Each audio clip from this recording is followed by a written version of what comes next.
Hello, everyone, and welcome back to part two of my interview with Jen Parkinson. Uh, it's been a really fascinating interview so far. I'm so grateful that Jen's willing to tell her story. It's June 9th, 2017, broadcasting to you from a recording from our new home in Salt Lake City. We're really thrilled to be here. Part one of our interview, Jen talked about her upbringing as a very devout, scrupulous Mormon woman in California. Dad was a bishop and eventually stake presidency member, perfect seminary attendance, served a mission back before women were strongly encouraged to serve missions, BYU, BYU-SA, EFY counselor, EFY administrator, all that stuff, married in the temple. And then life started falling apart when she found out that her husband was looking at gay porn, and eventually she found out that her husband was gay. She had 3 children with this husband. It ended up in divorce after 7 years of marriage and lots of difficult times. And, for those who are considering a mixed orientation marriage, for those who, care about the issue, it's a really crucial episode to listen to. So Jen, we want to welcome you back to Mormon Stories and thank you for part one of your interview. Sure. Thanks for having me. All right. So what's it like to be a divorced single Mormon mom? Was it awesome? It sounds like your parents were amazing supports through it all. What you said that you had some things to say about what it's like to be divorced in the church, and you can say good or bad things, but is that the next theme of our interview? Yeah. No one gets married to get divorced, and it's not at all what I had planned. And it's not a subject that we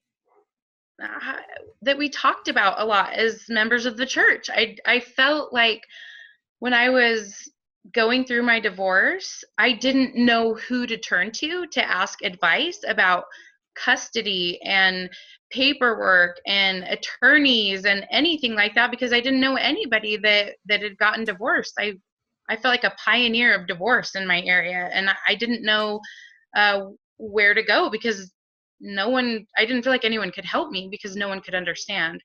And so Can I just ask you a question really quick? Yeah, of course. So you had this sort of high anxiety, perfectionistic attitude. You had the blow of returning home early from your mission. Then you add this blow of marrying a gay man accidentally and then having divorce. What is this doing to your mental health and your own ego, your own psyche, to be failing when you are wired for perfectionism and when you feel like you're really living the gospel and trying so hard? So take us back to your psyche and your ego in, 7 years after your marriage. It was a bad time. It was a bad time. I went to a doctor for a medication because I felt like a failure. I felt like a complete failure, especially in what I'd been taught was right, and in what I'd been taught was my journey on earth. I felt like I was failing my children. I felt like I felt, I can't even describe all the failures I was feeling, except for I felt like I was almost putting my children's eternal salvation in jeopardy because I had broken the sealing power of getting divorced and what would happen to my children. And so I felt like I had to be even more righteous because I was worried that I was going to somehow damn them because we were a broken family now. We were broken. We were all broken. I broke myself. I broke my ex-husband. I broke my 3 children. I broke my parents. I broke everybody around me is what I felt. And I had so much pressure on myself, and I was a mess mentally. I was a mess. And what, like, if you can talk a bit about the symptoms of the depression and the anxiety, sleeping a lot, what were some of the symptoms? Yeah. So, And whatever you're I comfortable talking about. Yeah. You know what? I think that mental health, we don't talk a lot about it. And I think we get embarrassed of it, but I want everybody to know that if you have mental health struggles, it's not your fault. It's like a diabetic needing insulin, right? There's synapses in your brains that they don't go together. You don't produce the right amount of chemicals. It's not your fault.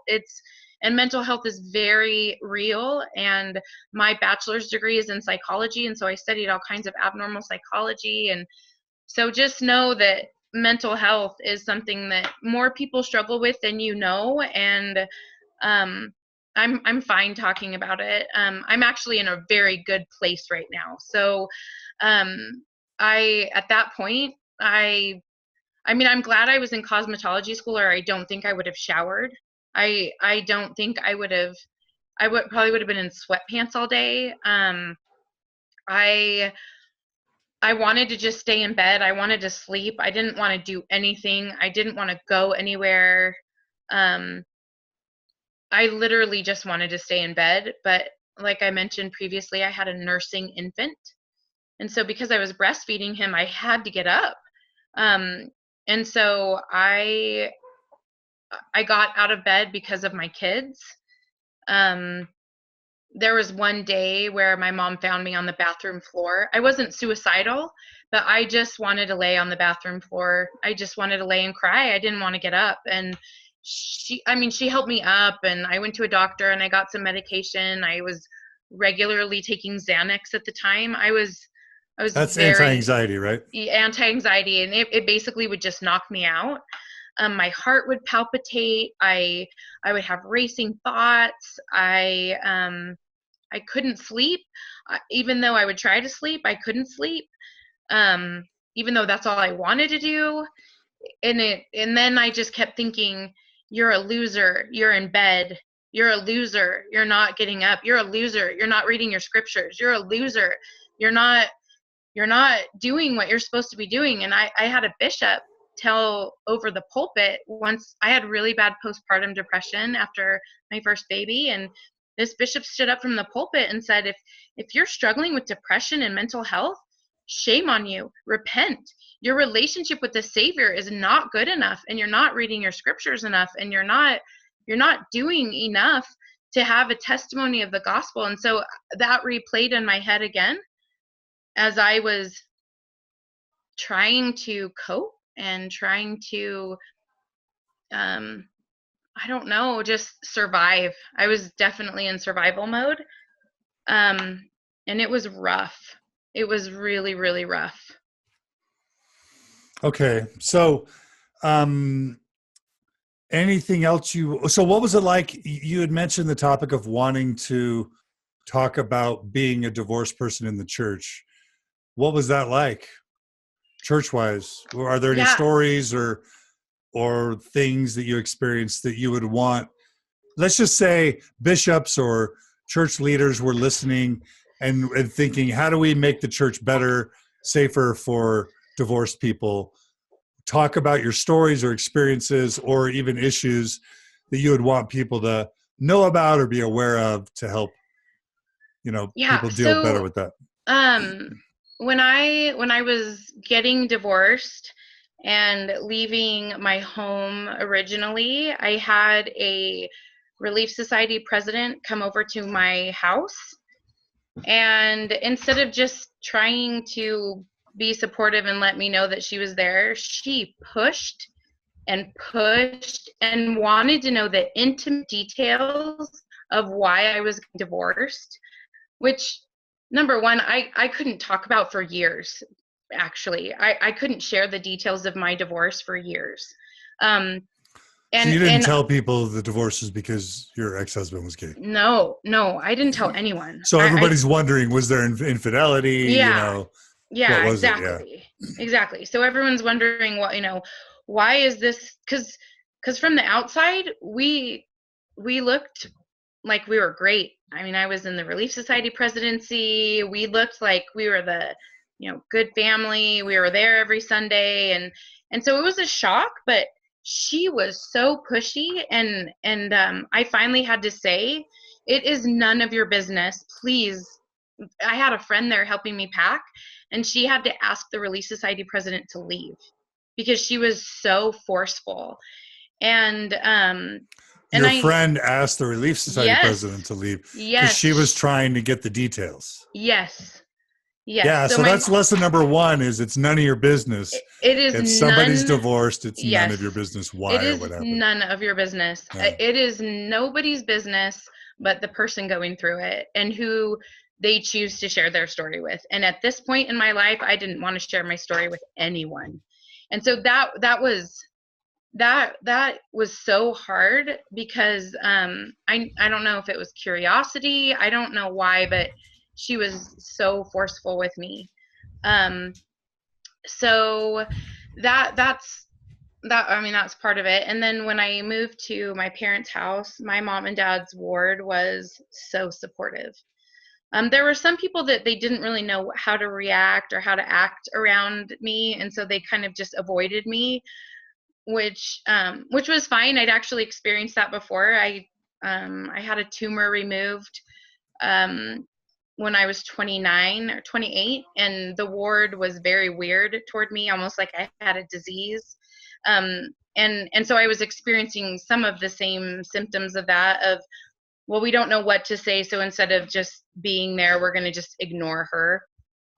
So that was part, that a little bit of that happened, but the ward that my parents were living in at the time embraced me like I had never been embraced before. They gave me, because I was a single woman, they gave me a high priest and his wife as my home teachers, and they came faithfully every month.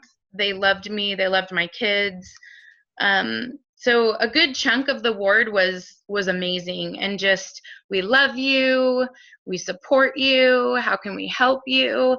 And then there were others that I think because they don't know what to say, because we don't talk about divorce, and we don't talk about what it's like or what divorced individuals in the church need, and so instead they ignored me. They it was almost like I didn't exist in a way to some of them. So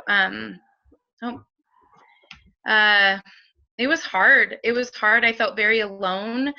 I felt very alone when they would talk about eternal families, and I didn't ever want to be that person that felt bitter about my situation. I never use that as an excuse, and I don't allow myself or my children to be victims, but it was a tough time.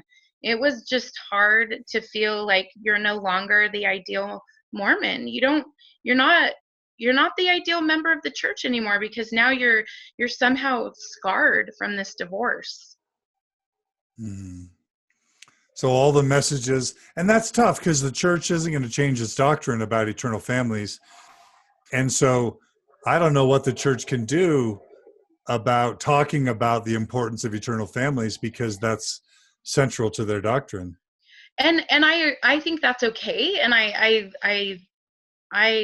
that's central to the church, and that's okay with me. What I would love for people to understand is that if you have someone that that is in that situation, that's trying to be a faithful member of the church, what drove me crazy was going to church and having everyone pretend like everything's okay. Because we all know that not everything's okay, right? And you compare, I go to church, everyone looks nice, everyone's in their Sunday best, and then you start comparing what you know of your own life to what you think, right? We make assumptions about others, so then we tell ourselves stories. Oh, their life is perfect. Oh, look at them. Their kids are their hair is brushed. And it took everything just to get me and my kids by myself to church. And so just knowing that, why can't we talk about real life? When we're in Relief Society and we're talking about eternal families, why aren't we talking about the fact that not all of our families look the same, and that's okay? It's just that kind of thing. I understand that there's an ideal and that there's this idea of a perfect family, but that doesn't exist. And what is a normal family? And that's, who determines that? And And so to be able to just have real talks about real life and how to navigate this thing we call life that gets really messy sometimes, let's talk about the real stuff. And that was always really hard for me because it felt so fluffy. And so sometimes I would bring it up and say, well, it's okay if you don't look the same as everybody else and that your situation looks different. And I don't know that my perspective was always appreciated, but I know some people would tell me that they appreciated it. But just being aware and being sensitive that not everybody's situation is ideal. And man, you do not know what goes on behind closed doors. There should be never any judging. And I know that, it was weird, the questions people would ask me that they just felt like they could ask, like, so who decided to get a divorce? So who has custody of the kids? So, just weird questions like that just don't ask those questions. Just be supportive. And instead of saying, call me if you need anything, just do something, right? Like that's kind of the philosophy I've taken post divorce is when I see someone struggling, I'll ask them, is there something I can do? And if they say no, because it's really hard to ask for help, especially for someone like me, I just do something now. I just say, I'm coming to pick up your kids so you can have an hour to yourself. Or I'm bringing you dinner and you can't say no. Just look for ways to help without, you don't need to know the details. You don't need them. And don't make judgments and don't make assumptions and don't tell yourself stories that you just have no business telling yourself. I remember when I was a home teacher, always saying, is there anything we can do? Having no idea what to do. And they always say, no, I'm fine. So that's what you mean. Don't ask that, because if you ask that, then you're not going to get a good answer, right? Yeah. Who's going to tell you? Yeah, actually, John, I need you to go and I really need a gallon of milk and I don't feel like I can leave my house. Can you go buy me a gallon of milk? Who's going to tell you?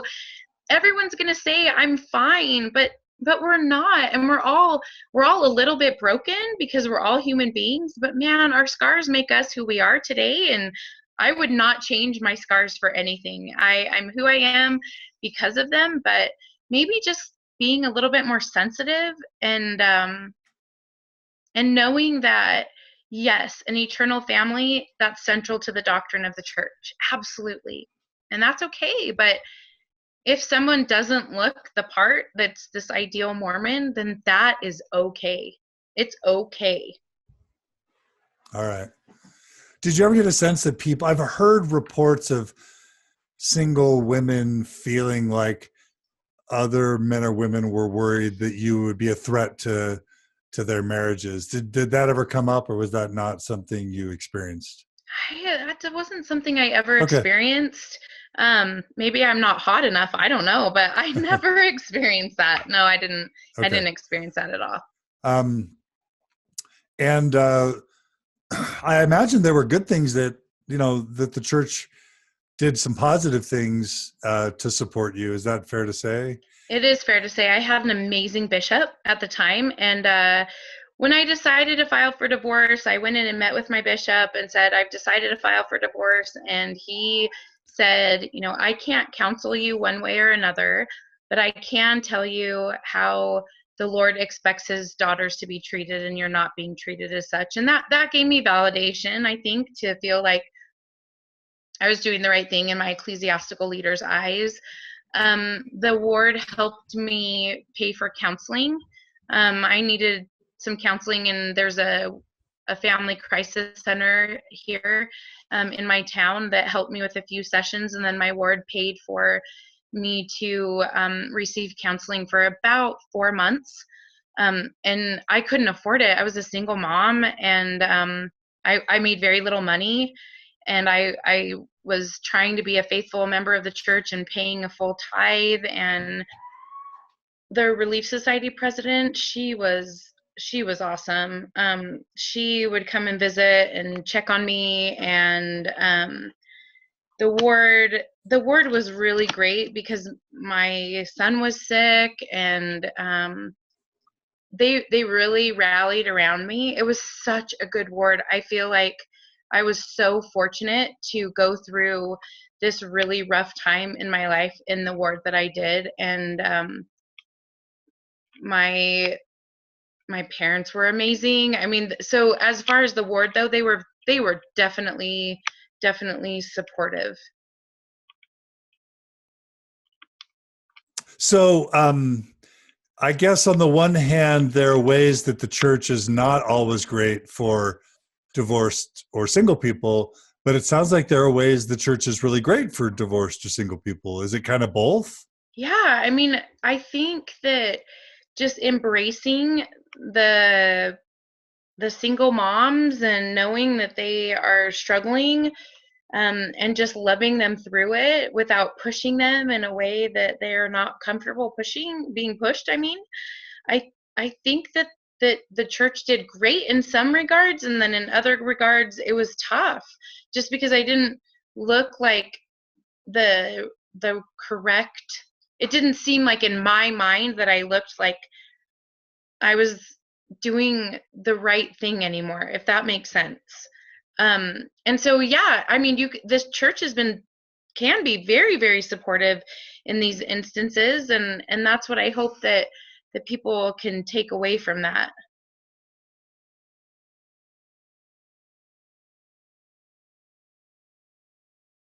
So, any other things about being, um, you know, single or divorced? What was dating like? Was that hard? Was that weird? It was it was really weird because I hadn't been on I mean, I know some people experience this and haven't been on dates for a lot longer than me, but I hadn't been on a first date in 9 years when I went on a first date with my husband.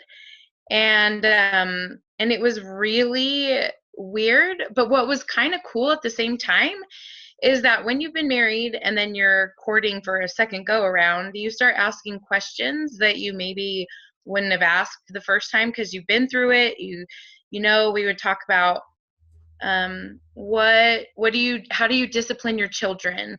What do you do with your money? How much debt do you have?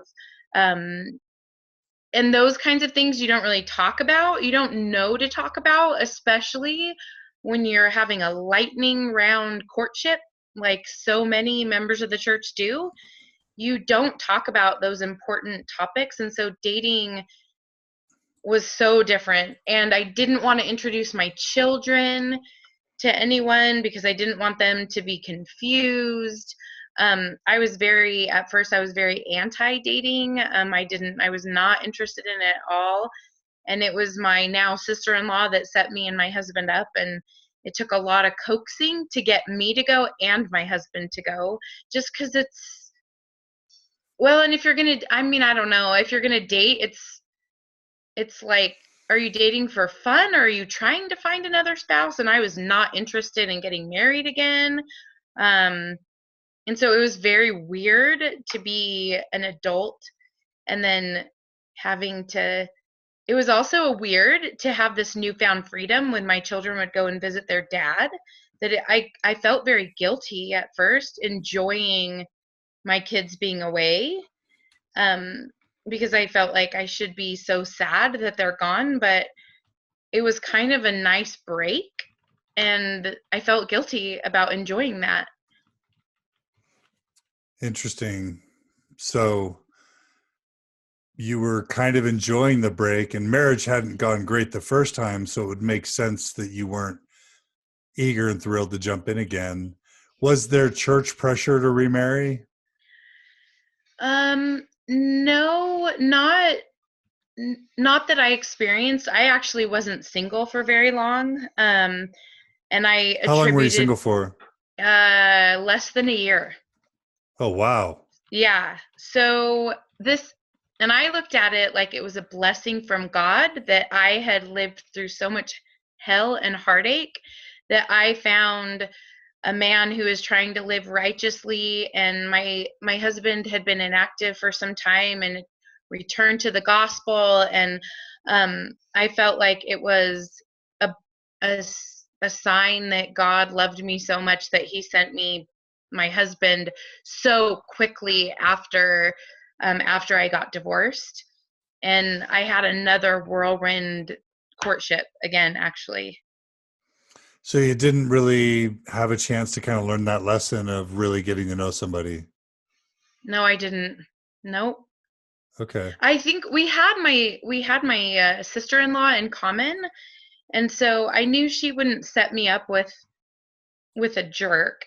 And I knew that I knew a lot about my husband's background and his former spouse, and he knew a lot about my background and my former spouse. And so I think we kind of had this bond or we felt like we had this bond that because we have our sister-in-law in common.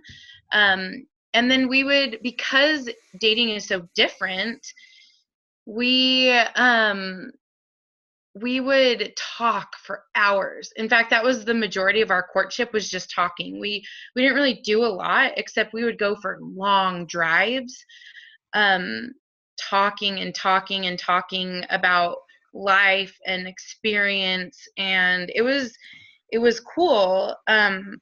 It was incredibly hard to try and stay temple worthy to get married. That was an incredibly difficult situation because we were not able to be sealed in the temple from the moment that we got married, because my husband was returning to church and I didn't have a cancellation of sealing. And so we got married civilly, and my husband said, "I'm sorry I can't take you to the temple when we get married." And I said, "That's okay, as long as we're temple worthy when we get married, then that's all I care about." And that was really difficult. It So was he was returning to activity during that time? Yes, he had recently returned to activity in the church, right before we started dating.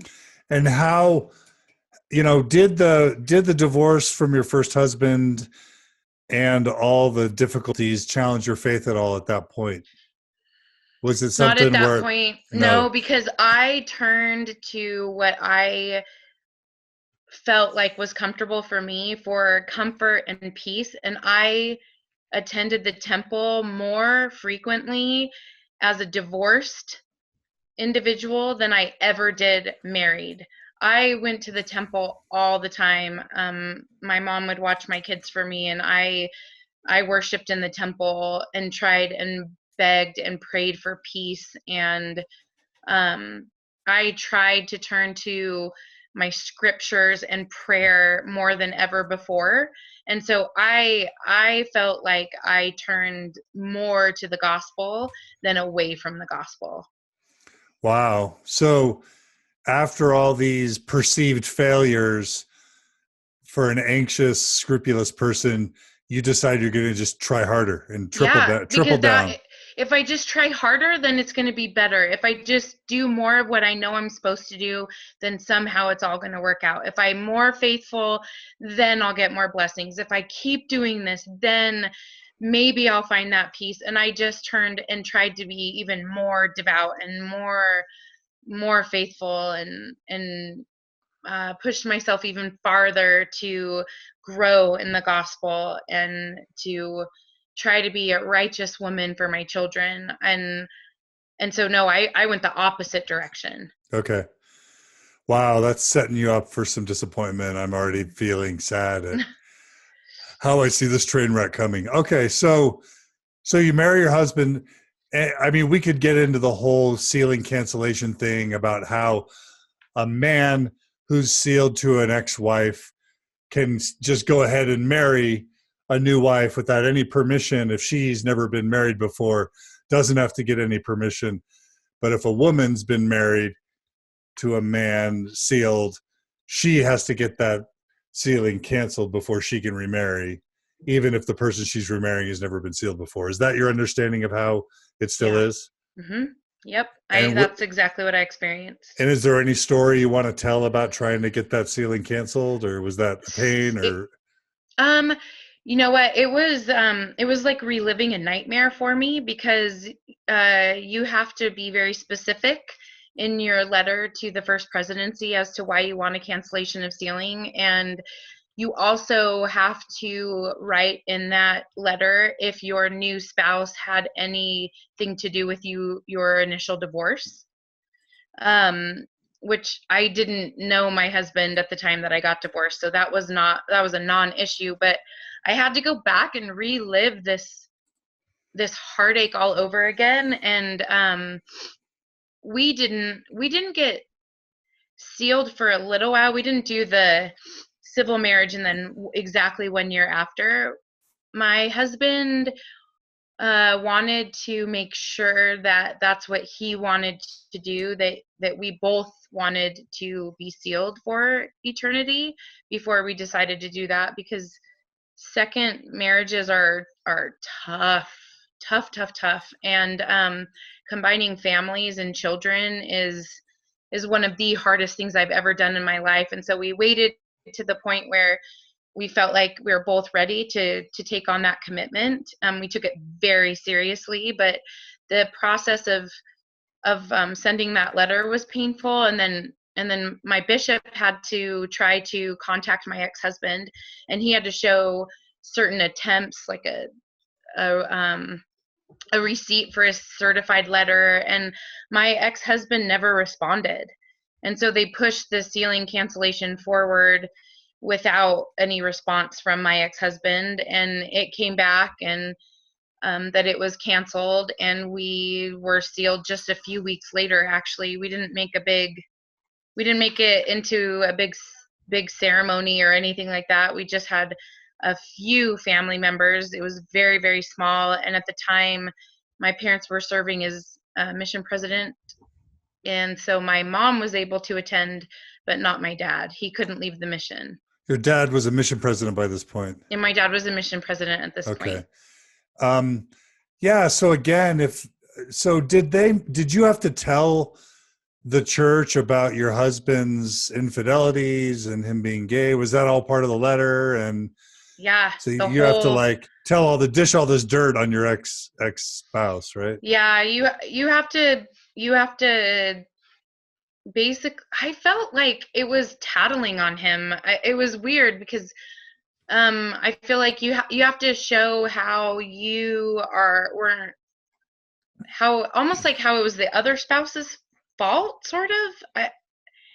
It was his fault, so I deserve the cancellation, was sort of what the letter was all about. And so I mean, and I was worried that I wasn't going to get it, but my stake president said, you're fine, because I was so worried because I knew my ex-husband wasn't going to respond. And by this point, he was living openly gay and with a partner, but I knew he wouldn't respond anyway. But I still felt like I had to almost tattle all this garbage on him to be able to receive that. Did you ask him, hey, why don't you respond and help me out with this? I'd love your help. Or were you not talking? Or no, at that point it was still really painful. And at that point we weren't on fantastic terms. We've come a long way in the last 7 years in just realizing that our kids are the most important and their well-being is the most important, and it's not about winning anymore.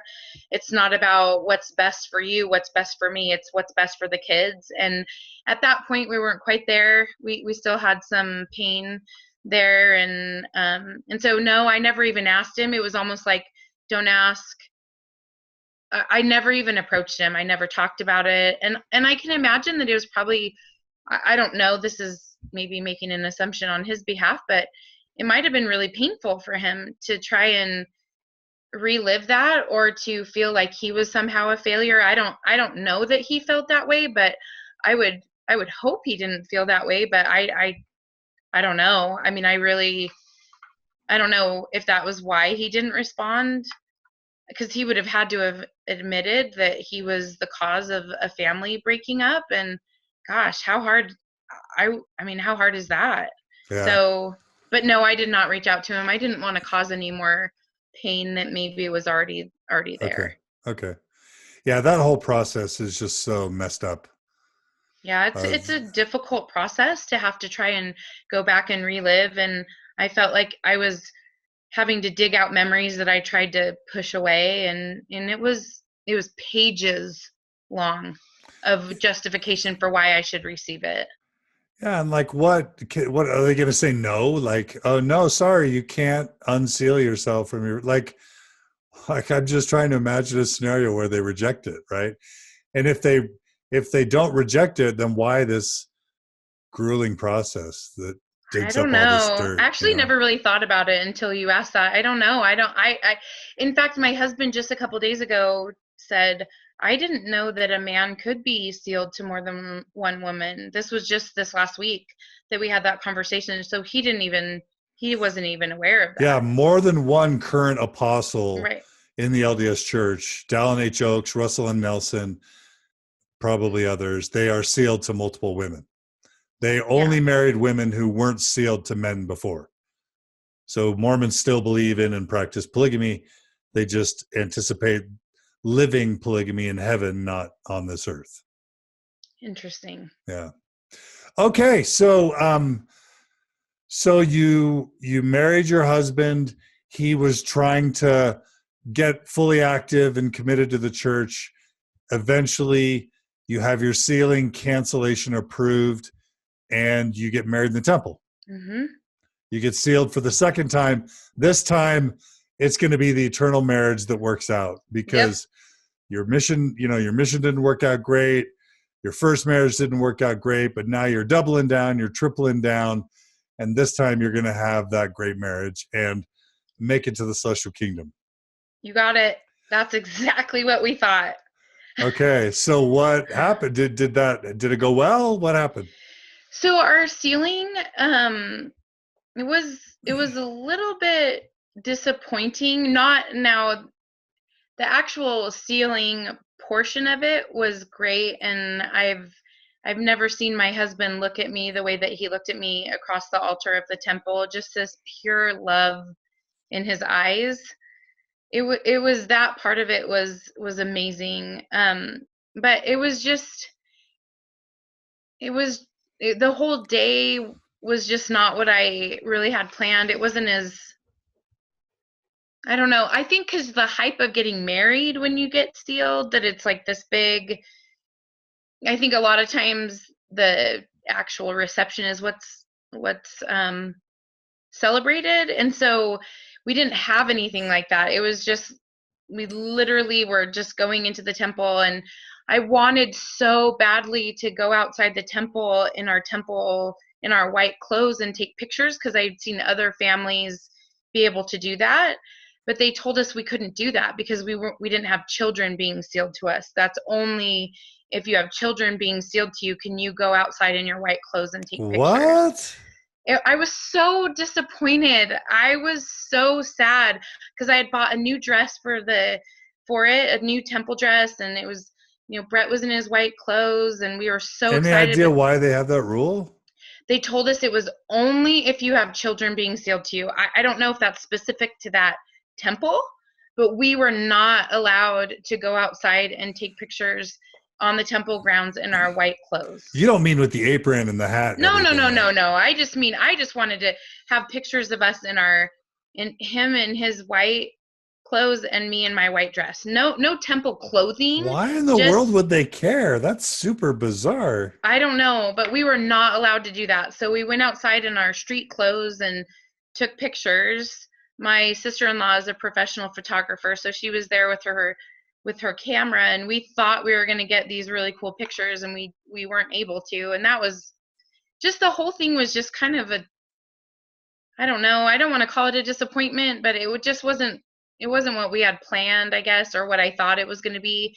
You set yourself up for these big expectations, and my expectations weren't met, but I will never forget the look in my husband's eyes as we knelt across the altar, and he looked at me with just pure love. It was pure love. Okay. And that was super cool. Okay, so I had asked you what went wrong. So are you saying that something about that experience put some cracks in your faith or in your husband's faith or in your Not at relationship that with him? point. Okay. No, Okay. no. Shortly after we were sealed, very shortly after, just within a couple months, we actually moved to Phoenix, Arizona. And this is where, people have referred to, as I've gone through this transition, I've listened to lots of stories and I've heard lots of stories about faith shelves, right? You have these things you don't quite understand, so you put them on your faith shelf, and then eventually your faith shelf cracks. And for the first time in my life, well, I was offended by the comment that Bishop made about depression and not having a good relationship with the Savior. But I'd always been taught the church is perfect, the people are not. Remember that. The church is perfect, the people are not. And so I never, because I've always been told people that leave the church either are offended, they're lazy, or they want to justify sin. And I believed that, right? Like I thought that that was the right thing. And so I never wanted to be like that. But in Phoenix, where we lived, we started having some faith shelf experiences by the way we were treated in our ward. And I tried to continue to tell myself, the church is perfect, the people are not. The church is perfect, the people are not. But when you are in a ward that is extremely wealthy and you are the poor people of the ward, our rent in Phoenix was hundreds of dollars more than our mortgage is now, and we were scraping by the skin of our teeth. And the bishop made fun of our house. My husband was very offended by that comment because he felt like he was not somehow living up to the priesthood leader role of taking care of our family.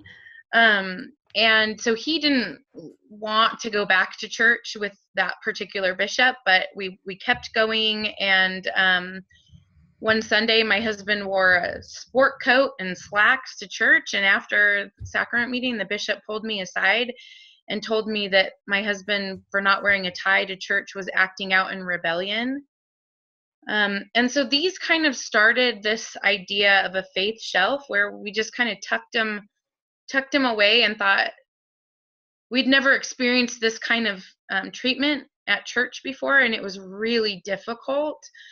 So we kind of just stopped going, only because, not because I felt like, oh, the church isn't true. I didn't feel that. I just felt like I don't want to go and be made fun of or be told that we're poor, or that my husband's rebellious. I mean, he was at church. Why are we not celebrating that? And so I guess I sort of became disenchanted, and we didn't stay in Phoenix very long, and we came back to Idaho and moved back into the ward that I was in when I got divorced. And so we knew that we were coming back to a great ward, and our kids were just embraced back. And so we went back. I mean, then we started being active again. It wasn't that we were inactive in Phoenix, we just didn't feel comfortable, I guess. And then I started working for the church. And Meaning, oh, well, I guess you may not want to talk about that. Which part? Like your job, what you were doing for the church? Yeah, I worked on campus at BYU-Idaho Okay. For a little while. Yeah, I worked for BYU-Idaho. And I mean, great job, great people. And I was fine. We were active. These instances in Phoenix, I think, started to put a crack in my foundation, if you will. And then what really, really hurt me was the policy of the November 2015. So at this point, we moved back, and I started working at BYU-Idaho in October of 2014. Okay. So I'd been there a little over a year. And then so we back up a little bit. There had been some struggles with trying to balance blending families that caused two of my children, for their emotional well-being, we sent them to live with my ex-husband and his partner. And so at the time of the November 2015 policy, my middle child had just literally just been baptized, like a handful of weeks before this policy. And he and my daughter were living at the time with my ex-husband and his partner. So this policy, Yeah, that wasn't just theory. That was literal. No, it was affecting me. And my thought was, my gosh, my son just got baptized. Thank goodness he just got baptized, or he wouldn't be able to be baptized. And then, I kept thinking, for those who maybe are listening 10 years from now, or who are from another planet, what did you tell people what policy you're talking about? So I'm talking about the policy that the church came out with that states that children residing or children of same-sex couples cannot be baptized until they're 18 years old, and at the time of their baptism have to basically say, I don't agree with how my parents have raised me. They have to renounce the marriage of their same-sex parents. Yeah. Exactly. Yeah. And so my children were directly affected by this policy. Now, you were a believer at the time this policy came out. Firm believer, like Orthodox, active, but my faith shelf, so to speak, came crashing off the wall at that point, because I felt like there's no way that a loving Father in heaven would say that LGBT are, and at this point, mind you, I still was pretty close-minded with I was okay with my kids living with my ex-husband and his partner, because they were seeing what was to me a loving relationship, and they were being very well taken care of.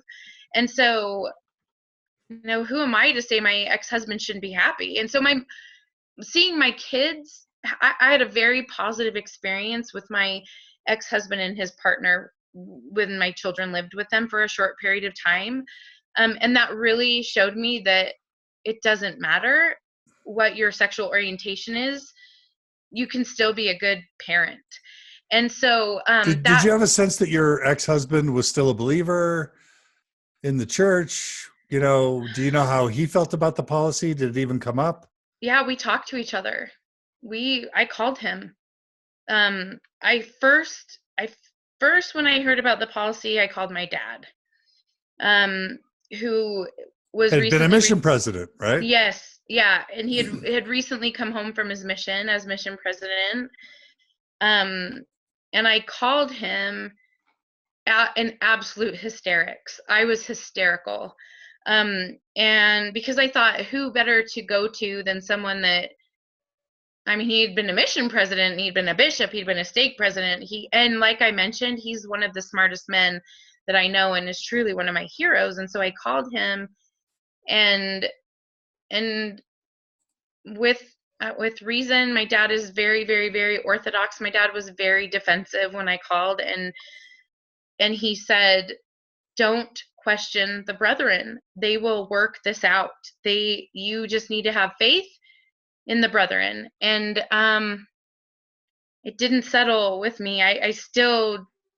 But I knew I wasn't going to get anywhere with my dad, because he's very, very Orthodox and was very defensive, and I was very defensive because it was affecting my children.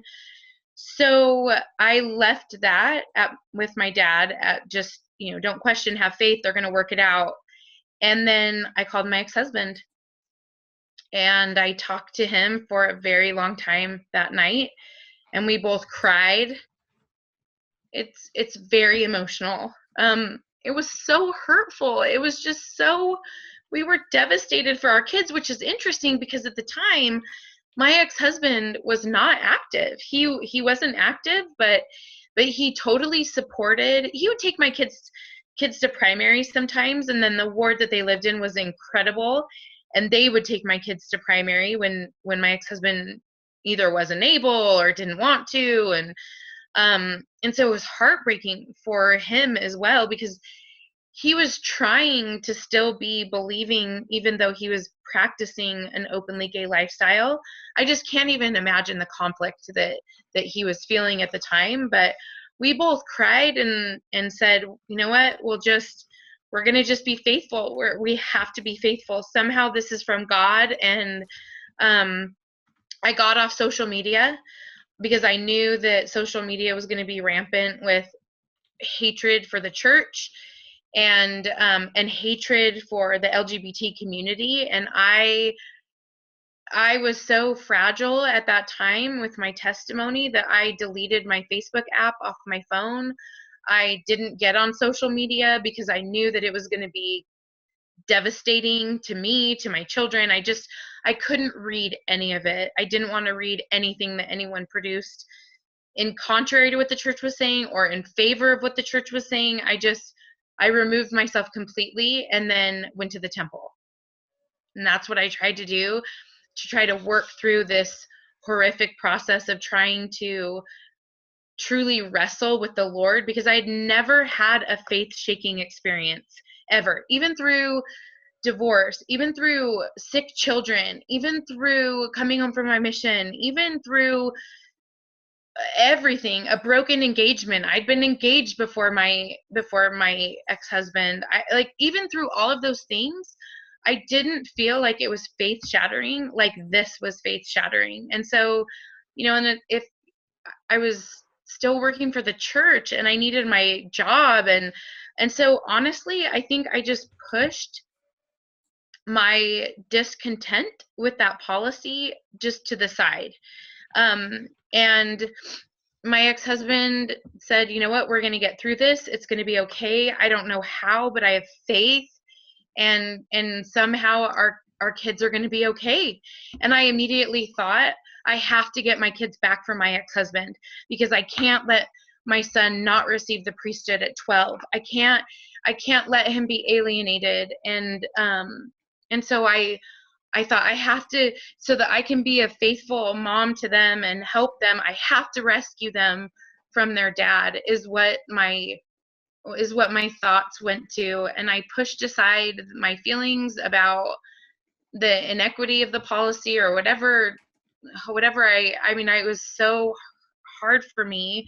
I pushed him aside and then stayed away from social media and tried to gain a testimony of the policy, which I never received, but still tried to,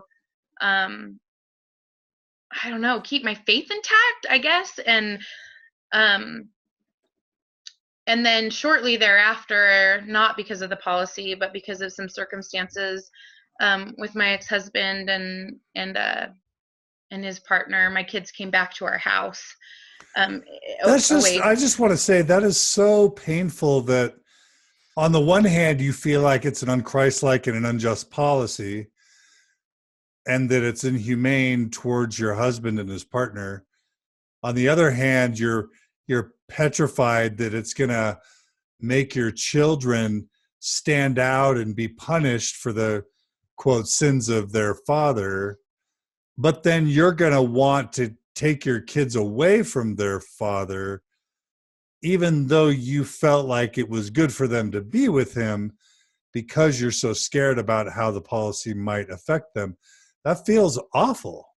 Seems awful. It was hard. And my family didn't understand, because they were not direct. I mean, they were technically directly affected, I guess you could say, because it was their grandchildren, but not, it was my blood that was affected. And I have a very, very dear friend who at this point was still closeted gay, and he was also working at BYU-Idaho. And the day after the policy came out, the two of us went to a local soda shop and got a pretzel and a soda and sat there for hours crying with each other, mourning with each other, and then trying to figure out, how do we try and navigate this and still have faith in the gospel. And it was a heartbreaking time that I felt like no one could really understand, because they weren't directly affected by it. I was directly affected by it. My kids were directly affected by it. And it was heart-wrenching, because I tried to not question the brethren, don't question the brethren, just be faithful, be faithful. And I tried to do that by getting off of social media. I tried to do that by going back to the temple. I tried to do that by talking with my ex-husband and seeing if he wanted the kids to return to me so that they could have the blessings of the gospel. It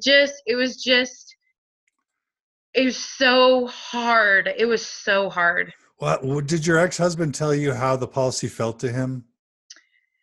He was devastated. I mean, he was hurt, but he was so good. He he was so good and just said, we it's okay. It's okay. We're going to get through this. And I think he was what helped me, seeing him react in a way that said, I am faithful that the church is still true. Oh, that's I think we crazy. can, I know. And he just said, I think we can navigate this together. And I don't know how he reacted that way.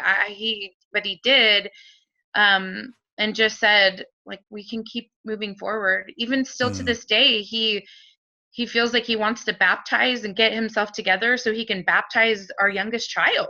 And Oh. I don't know how he does it. Hmm. It was a rough time. Okay. It was a Wow. rough time, but that I think is where my foundation started to crumble. And then through a series of events at work, actually, um, and just seeing some inequities about how women are treated working on campus, it was very difficult for me to witness. And I'm not a feminist by any. Wait, I have to stop you. A feminist, this isn't me challenging you. It's just kind of trying Yeah. to make sure, you know, we do our best to understand what that means. What I understand feminist to mean is that you just believe women and men should be treated equally. Do you not consider yourself a feminist in that? Okay, so in that regard, I am a feminist. Okay. All right. But I guess what I mean is, by me saying that is that I've never pushed for like women in the priesthood. I've never pushed for, as far as like in the gospel. I've been Okay. fine with my role as a woman. You didn't Like bring feminism into your Mormon engagement. no, like Okay. for me that was like a non-issue. But I started seeing things where it was really difficult for me. For example, I was in a meeting where we were discussing a possible promotion, and it was, well, we should probably give it to him because he has a family to support. Where I was like, whoa, whoa, whoa. I'm not working to have a condo in Maui. I'm working to put food on my table and pay for my mortgage. And just because I'm a woman doesn't mean that I don't deserve something like that. And even if I was working for a condo in Maui, whose business is that, right? It's my own business and my husband. I asked my boss to be able to teach. I was teaching a couple class, my the religion, or not the religion, I don't know why I brought that in, the department that I was teaching for wanted me to teach 2 classes. My boss was teaching 2 classes. He's a man. I went to him and said, I would like the same exception that you have. And he told me, no, you don't have enough time. You need to be home with your family. You're a working mom. Just, there were some weird things that were happening. My boss pulled me in, said he had prayed about what to tell me in a meeting, and proceeded to list out all my weaknesses, these things that he saw wrong with me. And I'm open to feedback. I want feedback. I want to be the best employee I can be. I'm super passionate about my work, but he told me I was too passionate about working. Just some weird things like that started happening to me That working. reminds me of what they were telling you in the MTC, that you were too spirited, or, you Yeah. know, it's just like getting these messages that your personality's wrong. Yeah. And he told me, I mean, my boss listed all the wrong things about my personality. I mean, it was like a laundry list. And then he proceeded to send an email to me the next day with all of those reiterated. And it was a tough thing for me. And in the meantime, while all of this was going on, my husband was starting his faith journey and his faith transition. Um, he had been introduced, and I misunderstood him at the beginning and thought he was reading anti-Mormon literature, when in reality my husband started with the church essays. So, Um, so the church releases its essays, and your husband finds out about them and starts reading them. exactly. That's exactly what happened. So he got on LDS.org and he read the church essays and he started to have questions. At the same time, I was being treated in a very inappropriate manner at work. And so he said, it's really hard for me to watch you being treated this way and this faith transition. So I think part of his faith transition was actually what was happening to me at work too. Because he just said, how can you be treated this way if where's the difference between church and state and priesthood? It gets really tricky. Working for the church is a tricky thing. And so in BYU-Idaho's defense, it's tricky because you're praying at every staff meeting. You're trying to bring the gospel into everything that you do, but it's still your place of employment. So it's a very tricky balance. And so I don't fault my boss for trying to be a spiritual leader. I don't fault him for that. Just the way he went about it was tough. But so my husband came to me in the fall and said, I have a couple questions. He referred to the brethren as the Q15, and I freaked. I freaked what was out. wrong with that? What was wrong with that? Oh, I was like, that is so disrespectful. You can't call them the Q15. He was so innocent. He had just read it, and he wasn't trying to be disrespectful by any stretch of the imagination, but I freaked out. I freaked out so bad that he realized that he couldn't really talk to me about what he was studying because I got really defensive anytime he tried to ask me any questions. Anytime he asked me, I had the same reaction that my dad had of being really defensive. So I understood my dad's reaction now. All of a sudden I understood because I felt threatened by my husband finding out some information that was simply on LDS.org. And it was stuff I hadn't heard of before. And that when I was younger and I was growing up, I had heard someone refer to the seer stones, and I asked my parents about it. This was a long time ago, and I was told that was anti-Mormon literature. The hat, looking into a hat, and the seer stones. And so, but then my husband found it on LDS.org, and now it became, well, that's our history. And so there became some cognitive dissonance, but I still was not ready. And Brett was so good about not pushing me. So for those listening who are maybe the first spouse that's starting to have a faith crisis, be patient and don't push. And because that is what my husband did. And he was very patient, and he was terrified to ask me any questions because he thought I was going to divorce him.